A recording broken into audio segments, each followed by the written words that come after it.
গুলছি এখন লেবু আর জল। ও, ভুলেই যাচ্ছি তোমাদের সবাইকে গুড মর্নিং। আর সকালবেলা বাসি কাজ করে তোমাদের দাদা ভাইকে চা খাইয়ে দোকান পাঠালাম। আর এখন আমি খাবো লেবু জল। মানে হালকা গরম জলে 1 পিস লেবু দিয়েছি চিপে। আর ওই জলটা খেলে পরে না সারাটা দিন একদম মনে হচ্ছে মানে খুব এনার্জি লাগে। ঘুমের দেখছো কাটিংটা? দাঁড়াবে, আমি ব্যাক ক্যামেরা করছি। বড় মহারানীকে ফ্যান দিয়ে চলছে তো ওকে ঠান্ডা লাগছে এই গরমের দিনে। মানে গরমের দিনে ফ্যান চললে নাকি আরাম লাগে, আর বড় মহারানীকে ঠান্ডা লাগছে। ও এরকমই। আর এই যে মহারাজ ঘুমাচ্ছে,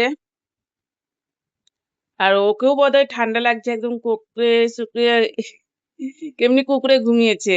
যাই হোক, রাত্রেবেলা নাইটি মানে বিকেল বেলা নাইটিটা কেচেছিলাম, বিকেল বেলা গা ধুয়েছিলাম তো নাইটিটা কেচেছিলাম। তাই যে এখানে মেলে দিয়েছি, শুকিয়ে গেছে। আবার সকালবেলা এখন মানে লেবু জল খেয়ে স্নান করব, স্নান করে পুজো করব, আজকে সোমবার। চলো, বাই।